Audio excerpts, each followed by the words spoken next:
seems to have started correctly, which is frightening. This is Jeremiah Creek. My name is David Haynes. That's Bull Garlington. If you're just joining us, please smash that subscribe button. We don't have any subscribers. So if you're listening to this, you're not subscribed, please do. We don't have any we have 5. I think I'm one of them. Did you get enough subscribers at your ASMR? Yeah, I just need about 500 more hours of watch time, and then. Oh, okay. Which is going to happen within a month. Oh, good. All right, so that's a creative writer ASMR. No, just Writers ASMR. Writers ASMR. What does ASMR stand for? Because my daughter knew exactly. My daughter knew exactly what I was talking about when we went out to dinner, and I explained about your writers. I don't know what it stands for. Audio. Something to do with background noise. Stimulant. Something response. I have no idea. Yeah, so I don't know anything about what I'm doing. Because apparently she does that, not writers, but when she's studying or whatever, she has background stuff on and makes you feel like you're studying with other people or something like that. So part of it is called body doubling, and that's a thing that a lot of people with like ADHD, your insurance will cover a person to come be in your office when you're working. Dressed up as a sad clown? No. I mean, I suppose you angry clown. You could request that. But just having another person around you makes you act differently, study differently, and do better. What the ASMR we just saw that with the Kamala Harris interview, and she had her emotional support animal, Tim Waltz, sitting next to her. Oh my God. So yeah, I could see what I make fun of that guy. He's awesome. There's nothing you can make fun of about him. Literally nothing. Okay, we'll go there later. The ASMR thing is what I'm finding with the people that watch mine is that and this is what I've used it for, is it's just a super minor distraction. Just enough that it takes that little squirrel part of your brain and occupies it so that the other part of your brain can get things done. You know what we should do? We should I mean, I know that this works on YouTube, but maybe if we went on OnlyFans and tried to start a whole ASMR thing. I don't know. Except instead of writing it, maybe going in the bathroom or something. Pooping ASMR.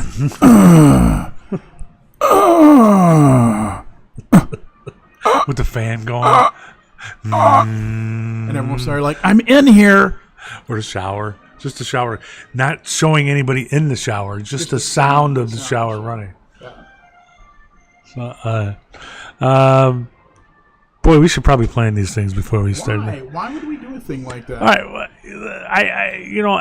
I brought up before we started talking about it, I'm not going to give any real details, but the selling of my house is not going. It's not happening. I mean, it's imminent.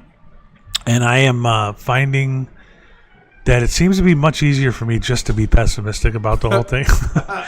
And I'm wondering, I'm not usually that way. No, you're not. You're a positive guy. And it's funny that I'm just like, yeah, it's not going to happen. We're going to have to figure out a way. So like every time somebody comes to look at the house, I'm like, yeah, they're not going to buy it. We're going to have to figure out a way that we can afford to hang on to this house, and let it go to the kids. And then my wife will be like, somebody is going to buy it. And I'm like, yeah, no, I don't think it's going to happen. And just be totally pessimistic all the time. It took us forever, so I thought it was going to be one day. Which made me spill my fucking Coke. I thought by putting it on the market when we did, we were in danger of selling it within the first week, and then we would have a sort of a hard time with the scheduling to get out in time.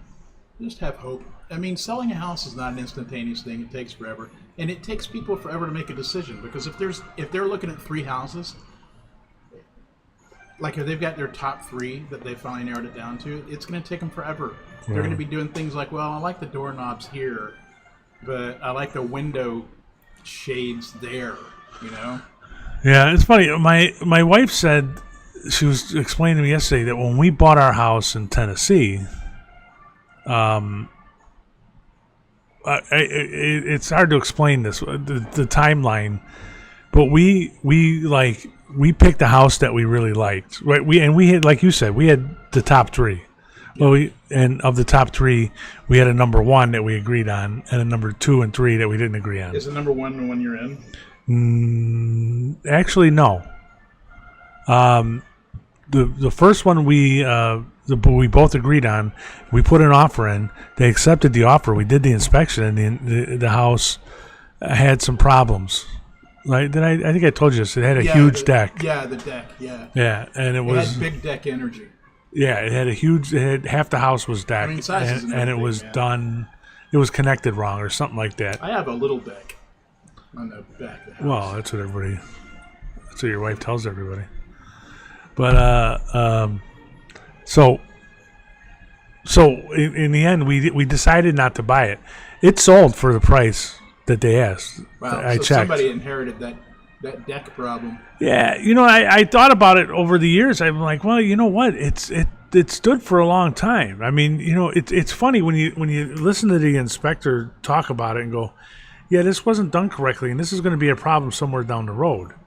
Yeah, but how far down? Yeah, how far down the road is a good question, and it's a question we didn't ask. 20 years? Fuck it, who cares? Yeah. Yeah. We didn't ask that question, but our thing was we had it needed work. We had enough money for the work it needed, and we didn't have any more money. So it was like if there was a problem with this deck because it was unexpected, we didn't have the money to fix it, or at least we didn't think we would. Yeah.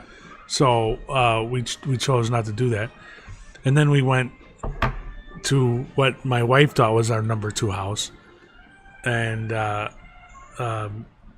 we tried to put a bid. Somebody had put a bid in on it before we did. It was off the market. Yeah, that happened to us so many times when we were buying our first house here in Chicago. We were looking in South Edgebrook, where we did finally buy, and there was like 5 houses for sale. And each one of them was just adorable, right? More adorable than the one we bought, and they were all right around. Almost all of them looked out on the woods or something. It was really cool. And every one we would go to, when we got there, somebody had put a bid in like $10,000 over the asking price. Because we were buying in a period that was really, really tough time, and but we finally got our house, and we paid less than the asking price, and it was a corner lot. I loved that house. We had somebody come and look at our house, and if their real estate people are cool, there's a response. They can, if they come look at the house, there's a website that you make the appointment on. And then there's also, on that same website, you can put what you thought, and it's good feedback. It helps, other people.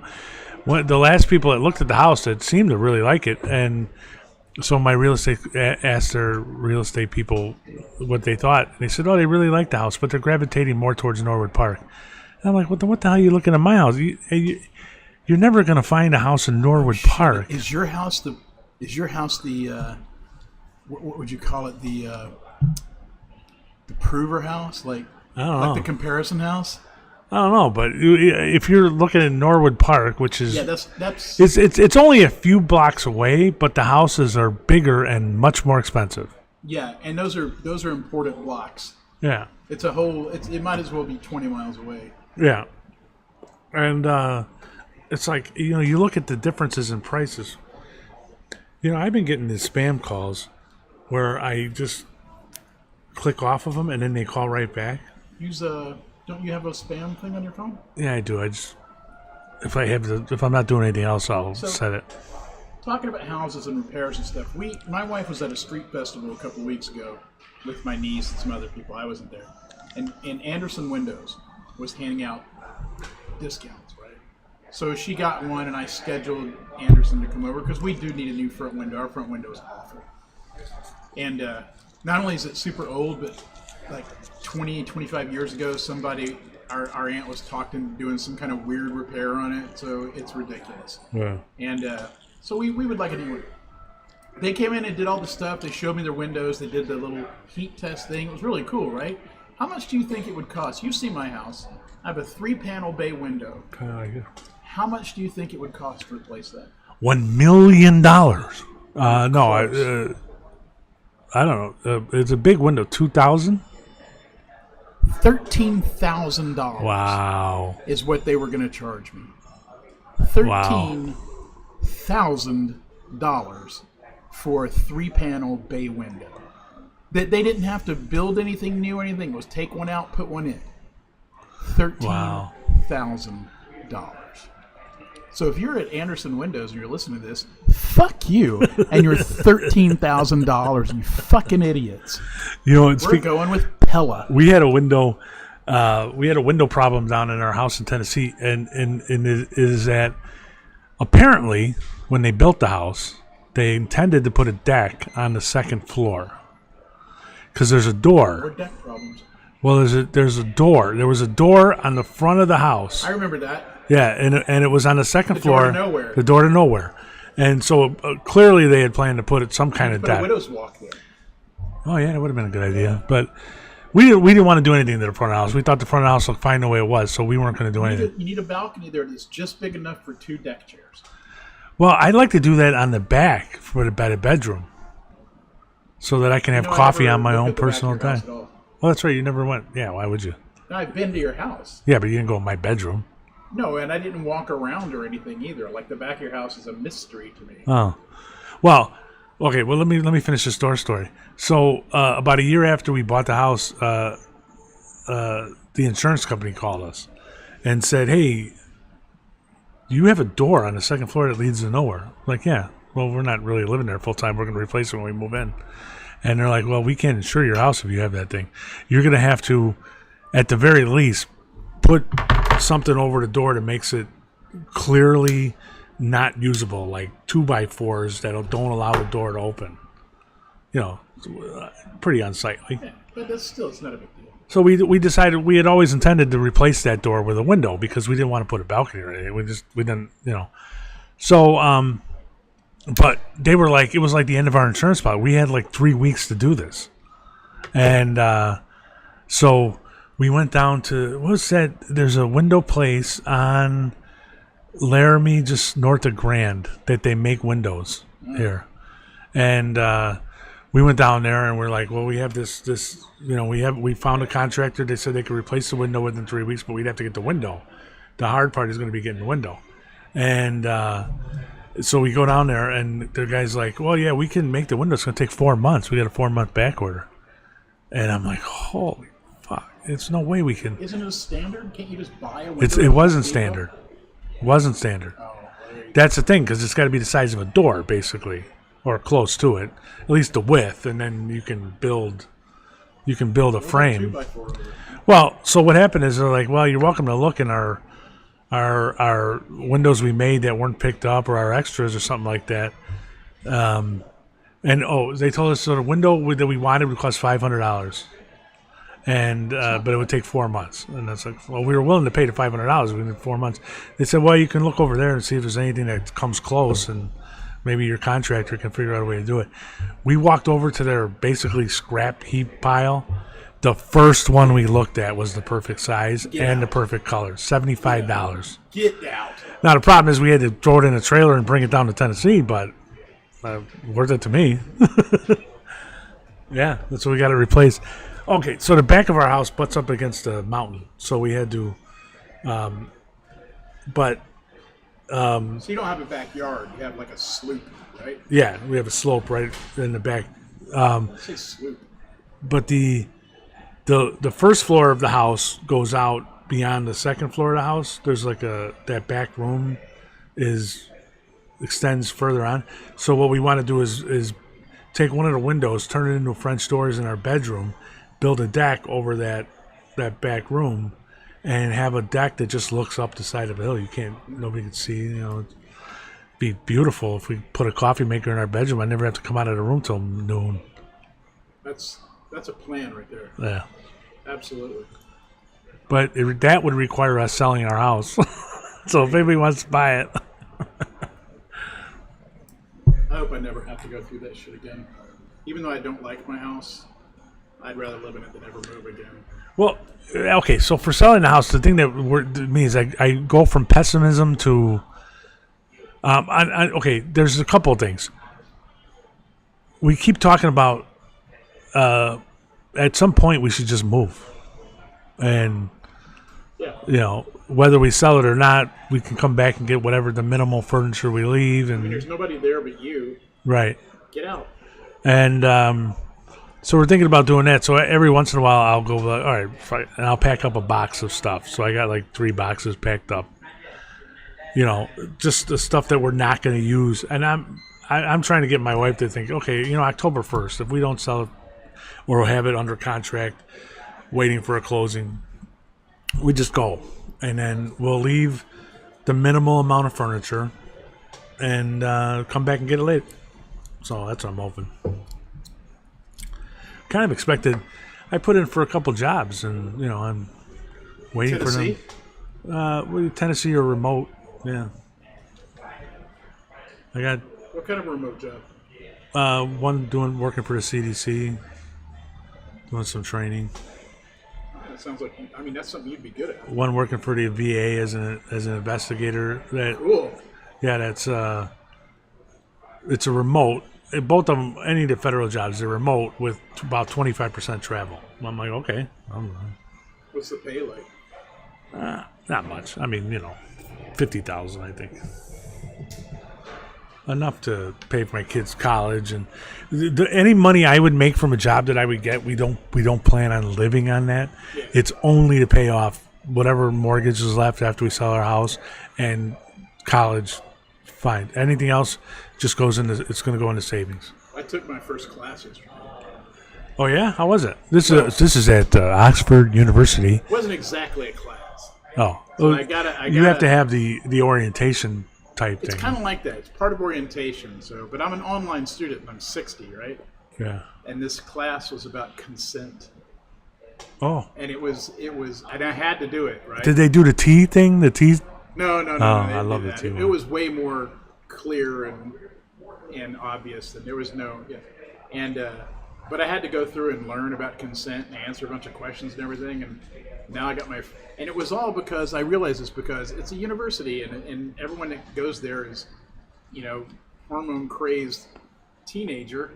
And so they need to educate them about that. But I'm like, why do I need to do this? A, I'm online. B, when I show up, nothing's going to happen.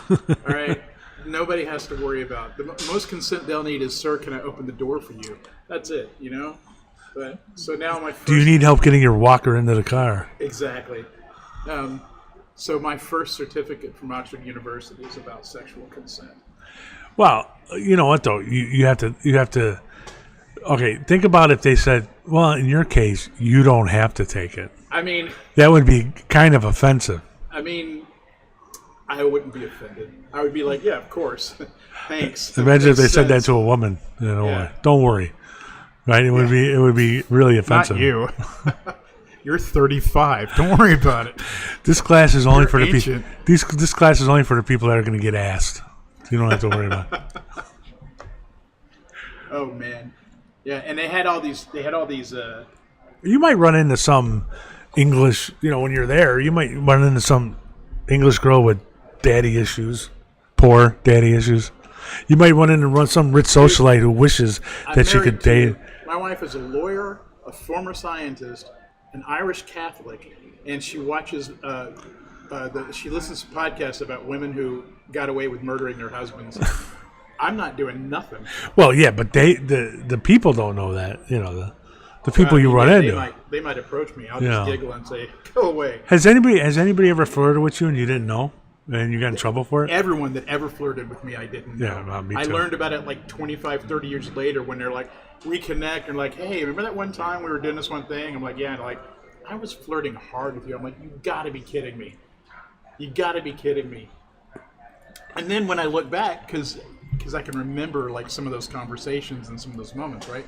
And I look back and now I was like, oh, what a fucking idiot Yeah. I was. You missed the signals. Yeah. But I got in trouble for that because some girl was flirting with me with my wife there, and I didn't stop her. And I'm like, I don't know what you're talking about. Yeah. Like, what do you... My wife knows that I don't know. So. I think my wife knows now. This was years and years ago. I remember one time when I worked with this bartender that we both know. I'm not going to say her name, and because of privacy things. But she's very, very good looking. And when I was working with her, she was in her late 20s, really, really super hot. And we worked just me and her, like in a kitchen together. One day she was like, doesn't your wife ever worry about you coming here and hanging out with me? And I'm like, are you kidding? She's like, I was like, my wife has she said, my wife has no worries at all. I said, by the time I figured out that you were saying it was okay, it would be years later. And if I ever got up the gumption to ask, I'd be dead. Wow. So. Yeah, you know what though, I know who you're talking about, and it's interesting. She's one of those people that I know a lot of guys think she's flirting with them, who she's not. Oh no, she is. Oh well, it's a permanent state. Right. Well, okay, maybe in her case, but I had this woman who was but she's not in it for real though. Like she'll flirt with somebody with no intention of anything ever happening. It's just the way she is. I had a woman that worked for me who was very pretty, and guys were always thinking that she was hitting on her. And she asked me why. At one point, she's like, "Wait, you know, I'm married. I got 3 kids, and guys are like asking me out, thinking that I'm coming on to them." She goes, "Why is that?" And I said, "Well, you have this way about you." She goes, "What do you mean?" I said, when I've noticed it, and I think other people notice it, when I talk to you, you look me right in the eye and listen to what I'm saying. She's like, "Yeah," and I go, yeah, "That's very enough. Attractive to men." That's enough, right there. That's enough. Very attractive to men. Why do you think I'm hitting you? You seem interested in what I'm saying. When you're in the room with me, you don't run away. So, to me, that's an open invitation. Well, there's a little bit more to that. I mean, but it's like you seem genuinely interested when I'm talking. She's like, "Well, that's just being polite." I go, yeah. Most women aren't polite. Yeah. I remember when for the brief period that I was employed, way back in like 2012, 2013, I was the art director for this startup. And towards the end, when I was leaving, they hired this woman. And they were an insurance brokerage firm, and we were doing a tech thing for them, right? So they hired this woman who came in, and she was, I don't know, she used to be really good looking, like in high school, all right? But now she's like in her 40s, and she hasn't like kept up, you know? But she's riding on that high school thing, you know? And she was large bosomed, all right? And she was brash and loud. I did not like her at all. Because she had that sort of brash confidence that really dumb, good-looking girls have, right? Like, she didn't have anything to back it up. She was just an idiot. And so we were all looking at this thing that I had designed, and we came over, and she leaned over, and she just rested one of her boobs on my shoulder. Like, just rested it right there, right?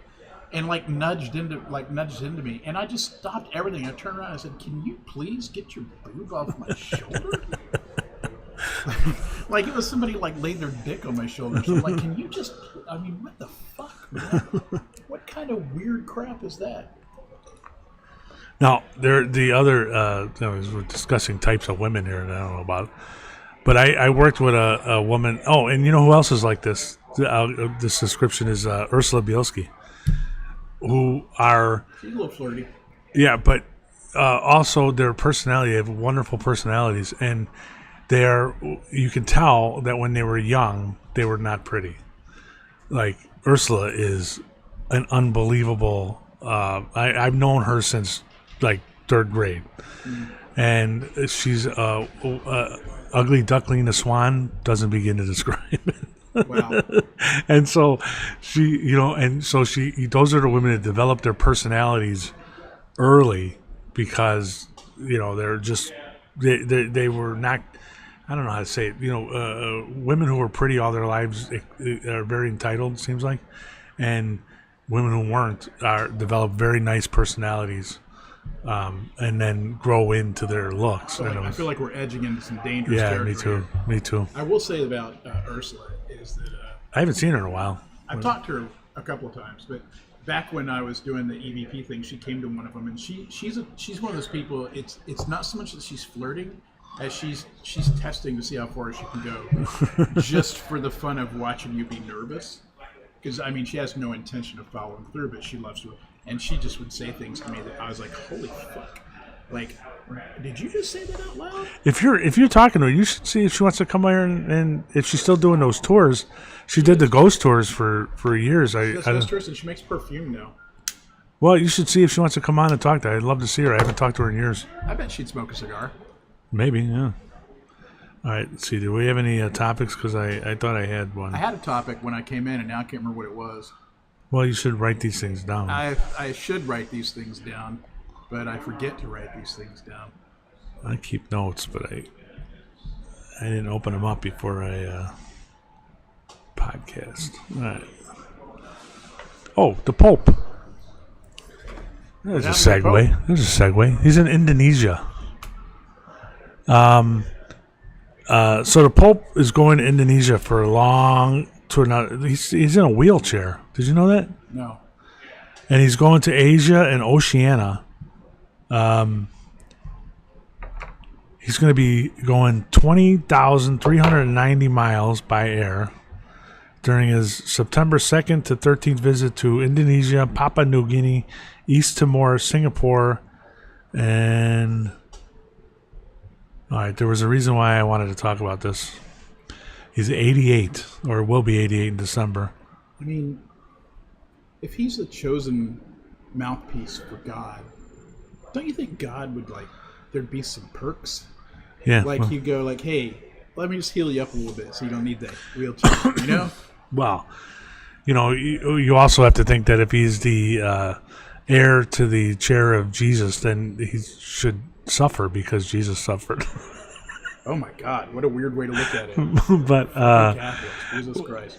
Actually, though, one of the reasons the story struck me is it got me thinking about when Pope John Paul came to Chicago. You were here? You weren't here because I was a kid, so you weren't here. Yeah, no, I wasn't here. And I remember going to see Pope John Paul, and it was a million people down in Grant Park. It was unbelievable. Yeah. And I could still visualize. I must have been 6, 7, 8 years old, and I can still visualize all the crowds and Cardinal Cook, and I think I actually met Cardinal Cook because my dad got me back. I didn't get to meet. Obviously, I wasn't close to the Pope, but this story got me because it started talking about the last time when they said that this is the longest trip. This is a trip that John Paul took. When he was the Pope. To Indonesia, you mean? To Indonesia. It's almost exactly the same trip, the same itinerary kind of a thing. And they were making the point that, well, Pope John Paul was Pope for so long. He was very young when he became Pope, and he was so he did a lot more traveling than other popes. Yeah. And it was interesting to think about that. Like, I always thought of the Pope traveling more because when I was a little kid, I saw the Pope in Chicago. Yeah. And it's just like when you think of winter being full of snow because of the 1979 blizzard, you know. And they were talking about the fact that he doesn't really travel that much, and none of the popes travel that much. Yeah, they just kind of sit around and stew. And Pope John Paul II was very unusual in the amount of travel he did. But I mean, think about the accommodations these guys enjoy. Yeah. I mean, pretty much. I mean, they live in the Pope's apartment in the Vatican. There's probably not an apartment better than that anywhere. You know, why would you go anywhere? Yeah. You know, and plus you're right there in the best part of Italy. I mean, you kind of got the best of everything right there. You got a Bernini fountain out of your window. You got... Yeah, but do you think the Pope doesn't get to... I mean, he has gardens, I'm sure, but he doesn't get to walk around. Sure he does. Does he walk around and greet people out in St. Peter's Square? The Vatican City is like a walled city. Yeah, but it's public. He's got like his own army. Right, but the public is still there, so he's not going to be walking around the Bernini fountain greeting people like a priest does. There's Bernini stuff. Right? He's probably got Bernini sock drawers. Some of the best priests we ever had were priests, and I don't see them doing it anymore. Walking around the neighborhood talking to people in the summertime. Yeah. I mean, even my crazy lunatic priest when I was, I could still remember him walking around the neighborhood in his cassock talking to people. Just saying hello, knowing everybody's name in the parish. Cops and priests, that's the best way to do that stuff. The only time a priest ever came to a house when I was here in Chicago was at my aunt's house, or my wife's aunt's house. And her grandmother was pretty old, and the priest was pretty old. I mean, pretty old, right? And he came in, and when it was time for him to pray, he recited that prayer, and it wasn't complete words, just like he was just like Joe Biden. he was just reciting it so fast and so by rote and by muscle memory and everything. It was weird, man. And he was cool though. Well, I remember the young priest when I started going to that church.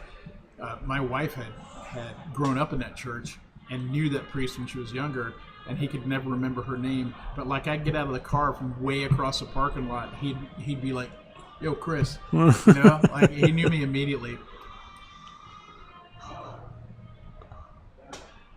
I had a good night the other night. It was pretty great. We took my brother-in-law out.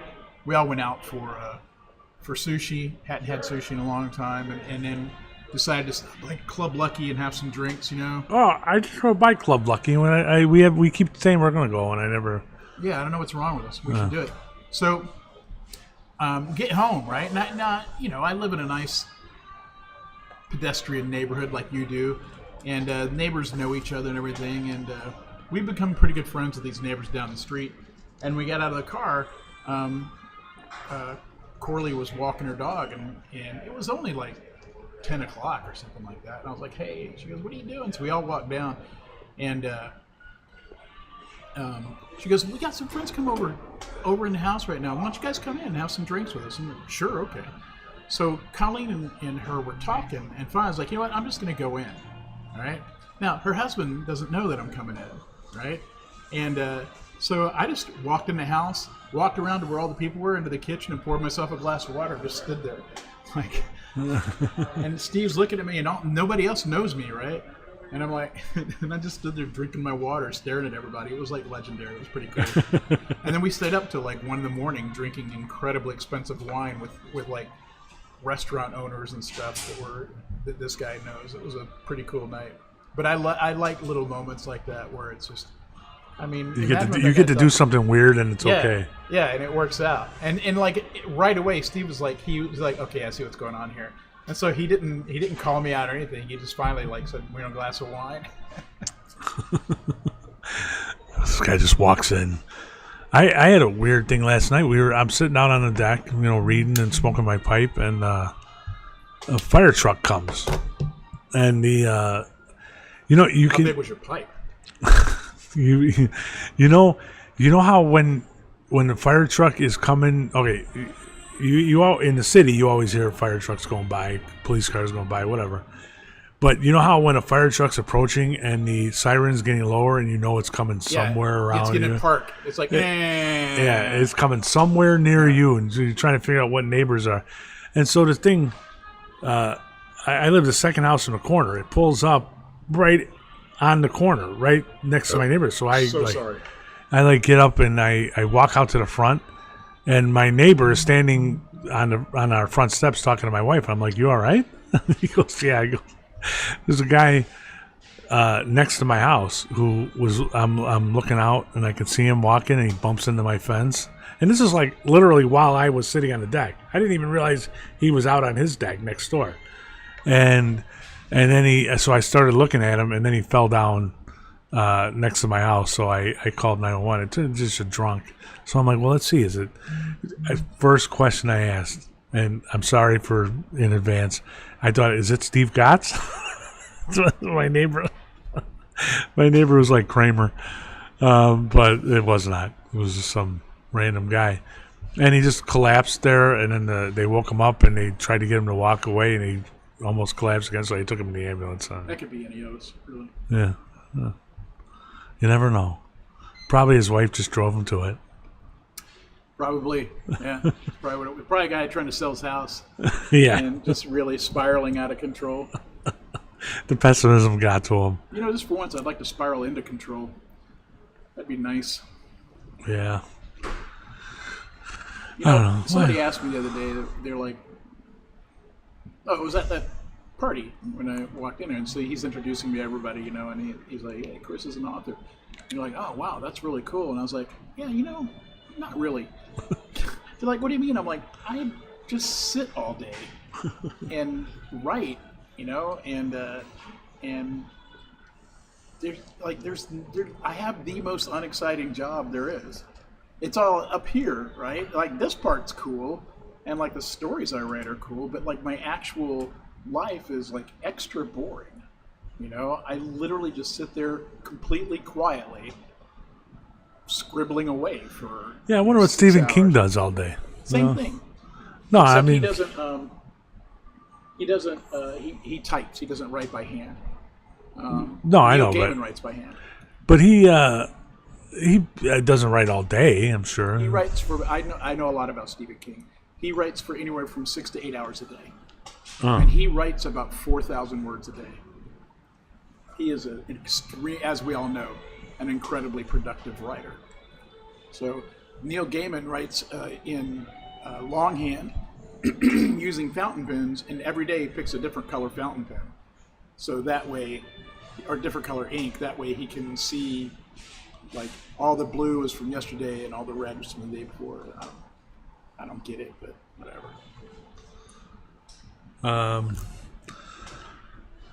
All right, that's really all I have. I don't know. You have anything else? I'm just enjoying the smoking. I'm got to go to work, sell some safes, So what is your job like? What do you do? sit around all day. But basically, so I work for Windy City Safes. You should come over. We should do like a podcast talking about safes. I told him Are I they would. exclusively gun safes, or does he do any whiskey safes? Actually, well, they're the same thing. Why would you ask about whiskey safes? Well, because I mean I've written about them before, and they're a thing, you know. Well, yeah, a guy just bought one specifically for his whiskey, which Yeah, is weird. if you have like a couple of bottles of whiskey that are like more than $200, you might want to consider putting them in a safe because. Well, the guy who bought a safe, and I think he bought more than one, is a dealer. He auctions off bottles of whiskey, Yeah. and so he needed a safe for his bottle that could hold 144 bottles of whiskey. We almost had a client that was a whiskey auction site, and people do this a lot. They'll drop $1,000 on the bottle of whiskey, and then 2 years later they'll turn around and auction it off for like, it'll hit $5,000 or $6,000. Yeah.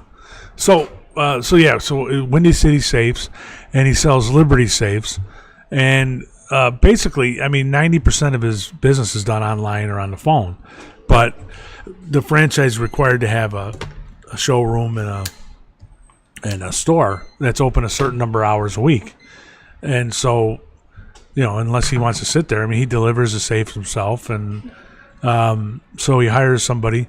He actually had a college girl working there all summer who went to college last week. So I'm getting ready to leave. He's like, "Well, you want to work in the store until it's easy." But I sold a safe last week, which was nice.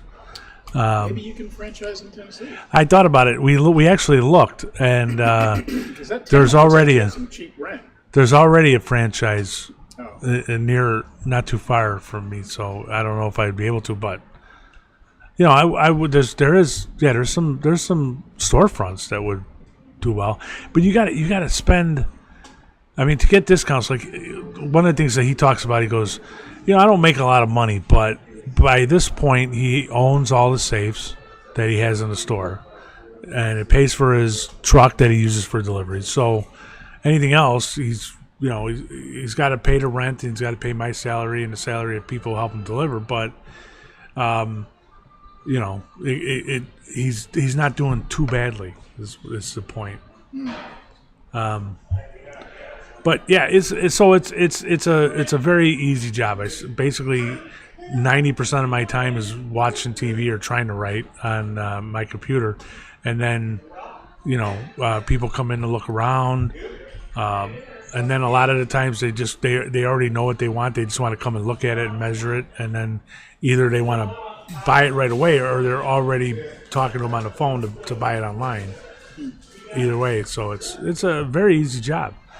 But I mean, my idea was I'm just looking for something to do, Yeah. so that I don't sit there thinking about my house all day. Like yesterday, I didn't have we didn't do this. We did it today, so I'm looking for stuff to do. So I went out and visited my daughter and gave her a chair for her room, and How's that going? it's going good. The youngest goes to college. What are you gonna do? She doesn't pay any attention to me anymore. Oh no, Well, you guys are done. The way she would say it is, it's only been 2 days. Yeah. You guys are done. you did, from now on, you're just a bank and a place to do laundry. That's all you are. She's enjoying it though. One thing is that it's interesting that she doesn't have a roommate because her. So it never worked out, huh? No, her roommate was coming from a foreign country. Apparently, did not get her visa, and so she deferred for a while. And so they told her, well, I guess they're waiting to see if a freshman starts late, or if somebody's roommate situation doesn't work out. The only thing we're worried about is if they make her move, that would be because she's made friends now with all of her floor people, and according to my son, the worst thing that could happen is that they don't find a roommate and she gets no roommate all year because that's a part of her growth that she needs to live with somebody. Oh, wow. Some big brother wisdom. Yeah, right there. yeah. My kid is, he's got a new career as a day trader. And he's been doing pretty good, but now he comes up and gives us the report all the time on the economy. And first of all, I'm happy to see him, A, excited about something, and B, so freaking knowledgeable. Like, he really understands what's going on. But he's freaking out a little bit because he thinks we're about to hit a recession. And he's telling us about all the indicia. And I realized that in day trading and all this stuff like that, there's the professionals, but there's also kind of people that are sort of, I don't want to say conspiracy theories, but know enough to get them in trouble. I don't know. There's all these things like I noticed that he's developing a vocabulary, and so like he's using words that like you have to know the lingo, and I'm like, But he was talking about all these dips and head and shoulder curves and all this stuff, and I'm like, what the hell are you talking about? And but yeah, he's pretty wound up about, like, he sold all of his stock just to be caution, just for the sake of caution. He's holding out until he sees what happens. He thinks we're about to go into a major recession, like in 2008. And but boy, is he animated about it, Well, yeah, but if he's not trading stocks, then what is he waiting for? Well, I mean, if he's a day trader who sold all the stock, then he's not a day trader anymore. yeah, damn. Yeah, he. I think he's waiting a couple of days to see what happens. Then he's gonna buy, because the major stock that he has lost $300 billion the other day, and he was like, they're like 1/6 of the world economy. It's Nvidia, right? And so he's like, they've gone down below, their whatever. I don't literally have no idea what he's talking about. And he goes, but if they come back up in a couple of days, then I'll buy it back. So basically, just took his money out of it briefly. But yeah, you're right. Now that I think, I'm not going to say that to him, but yeah, you're right. If he's a day trader and he's not trading, then he's not a day trader. Yeah. He's a day waiter. I mean, Nvidia. I have some Nvidia too. Not anymore. I don't know. It depends. It was not a good day for stocks in general, and for Nvidia in particular, it was a very bad day. It depends on what Nancy Pelosi thinks. Why?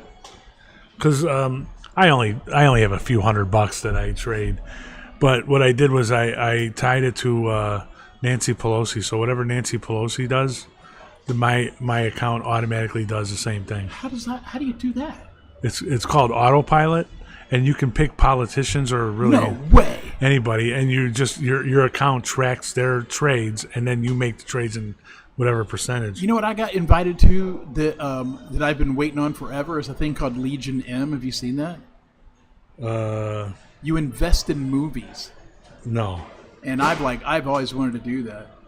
I mean, I wish there was some sort of exchange that was speculative trade on how a movie's going to do? Because I think I'm pretty good about that. I think I can tell a movie that's going to do really well. Do you think Reagan's going to do real well? No. Yeah, it's doing real well. Is it really? Yeah. It's got like the worst actors in it. You talking about Dennis Quaid? Penelope Those guys are like Miller? C-list actors, man. Dennis Quaid? Dennis Quaid. John Voight? Penelope Ann Miller? All right, no, John Voight was in it. But I don't know who Penelope Ann Miller is. It got lousy reviews. Yeah. And it's like making a lot of money. It's too bad because Reagan's story was pretty interesting. You know what they called his wife, don't you? The iron, I don't know. The Golden Throat. Yeah, I'd look it up, dude. She was known for her special abilities. Absolutely. Oh yeah, it has dropped. What, NVIDIA? Yeah. Yeah, it's not good. But I would love to. So I know. But you know guys, what? It dropped big, but it's gone down. So I mean, let me see the video. We keep trying to tell him that he needs to be patient on stuff like this and not freak out, right? That it goes up and down all the freaking time. Right. That's literally what it's about. What I have. It's already coming back up. So. So here's the trend in the last month. So it went up high. Show me stuff I don't understand. It dropped halfway down, and now it's coming back up. So the things that you can speculate on are pretty weird. And here's one I never knew about, but somebody that my wife worked with, he was an attorney, and well, he was a former attorney. Now he was like a CEO, right? He and a group of other attorneys invest in lawsuits. In lawsuits? In lawsuits. Like they look at different lawsuits that are going on, and they find one, and they're like, well, this looks like something that can pay off pretty big. So they invest in it, and then they advise the attorneys that are working on it, so that when they win, they get a percentage of the winnings. From the attorney or from the... I don't have no idea how it works, but... That's weird. I never heard of that. Right? Like, what are things we could invest in like that would work? I mean, again, the movie thing is something I think would be really cool, you know? I don't know. Why can't you invest in like an actor? I mean, David Bowie went public. You could buy shares of David Bowie, you know? Pretty smart. But I would love to do that. Like right now, what movie that's coming up soon, what movie would you invest in? I don't know any movies that are coming up soon. John Wick 5, when it comes out, I would definitely invest in that. Yeah, I don't know what movies are being made. The Minecraft movie, I would put money on that. It's going to go. I can't imagine. What the hell is a Minecraft movie going to be about? About making a Minecraft? Doesn't matter. Yeah. Because there's so many, like, guys in their 20s that were kids that grew up playing Minecraft and kids that are still playing Minecraft, that they will all watch it. It will be huge. Just like maybe you can invest in YouTube videos and... Yeah, there you go. I think I am investing in YouTube videos. I haven't spent any money on it, but... Yeah, I don't know. I have to be careful because, you know, I interviewed an author the other day who went through the program that I'm about to go through at Oxford. And she graduated from it, and while she was in the program, she got an agent and sold her first novel, right? And I'm like, no. So I called her up, and we were talking, and she said, you know, it's about 12 hours a week of schoolwork, and then there's a lot of reading and writing. And I'm like, this is a lot. You know, it's a lot. And I don't know how... I don't know how I'm going to manage my time because I've never really had to manage my time. But one of the things I'm having trouble managing is the endless flood of ideas that I have. You know? Yeah, well, that's always been our problem. Just yesterday, the day before yesterday, I had this. I talked to another author, right? And this guy. Shit, I can't remember his name. It wasn't somebody I knew very well. And shit, he's got some science fiction books out and some other stuff. The guy does okay. Oh, okay, it's the guy that does John Dies in the End. All right, you seen that movie? You read that book? So he used to be a writer for Crack magazine, and he wrote a book called John Dies in the End, and it was just man, it was punk rock, horror, sci-fi, alien thing. It was really great. Made a movie out of it and everything. He's got a bunch of other books that follow the same formula, some of the same characters. They're very, very popular. He does really well. He's occasionally on the bestseller for his niche, right? So these people, I talked to him. I read an interview. These people interviewed him, and he said, "Look," he goes, "I make a respectable living, a middle class living, but I work my ass off at it." He goes, "I spend most of my time doing YouTube videos and on Threads and X and Instagram and stuff promoting my work, because I do that way more than I actually write." And I'm thinking, this guy has fucking bestsellers out and stuff, and people have made movies off this shit, and he still has to do that. And I got discouraged. Discouraged isn't the right word. I wasn't discouraged. I was I would like to say not disappointed, but reappointed. And I just realized that I need to recognize that if this guy has to do that, then I'm definitely going to have to do that. Yeah. And so I immediately, my mind began spinning out all these different things I could do on YouTube and all this stuff. And I came up with a whole new channel, Dave. But why don't we just do it on this channel? You're right. I know. That's where I came back to. But this is what my mind does, and this is what I'm talking about. This is what I'm having trouble managing is the insane level of creativity that I have to deal with all the time.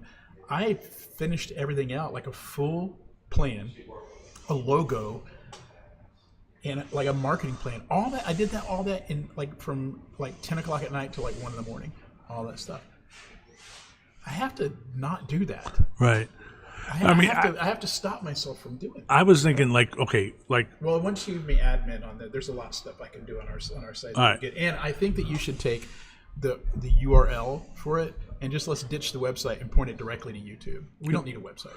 Just point it to YouTube. Whatever you think.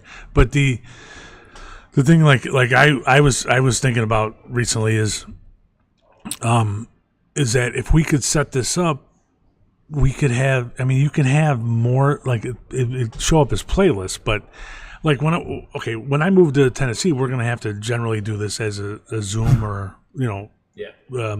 but I was also thinking, I want to do woodworking when I'm down there. And I think it would be really good. I watch a lot of woodworking videos to learn how to do stuff. In my case, it would be cool because it would be so screwed up because I don't know how to do stuff. Yeah. So it would be all right, tell me what I'm doing wrong, kind of a thing, Yeah. And we could have separate lines, so we can have our podcast shorts and right, and we can have short videos about woodworking, short videos even about ASMR.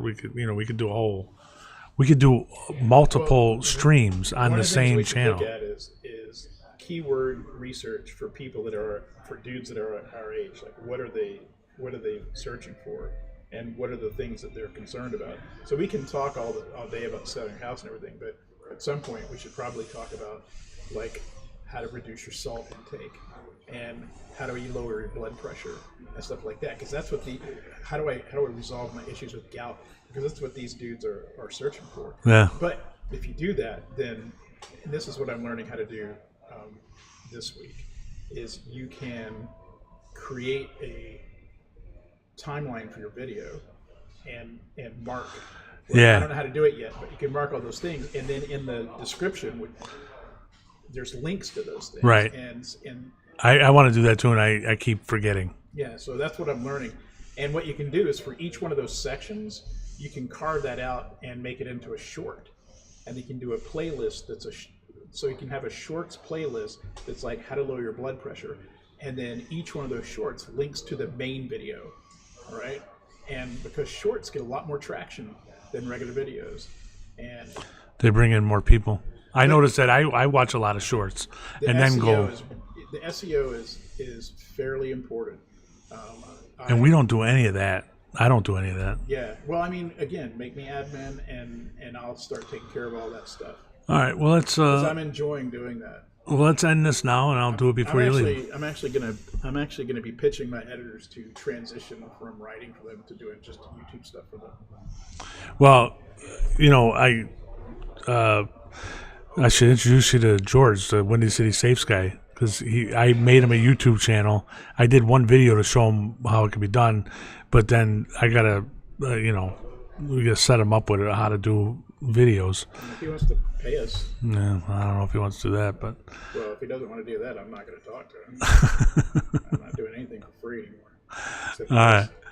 Thank you for joining us on Jeremiah Creek. And don't look for the Jeremiah Creek video of him doing that embarrassing thing anymore. Really. It's really, you just stay away from it. Yeah. Class action lawsuit.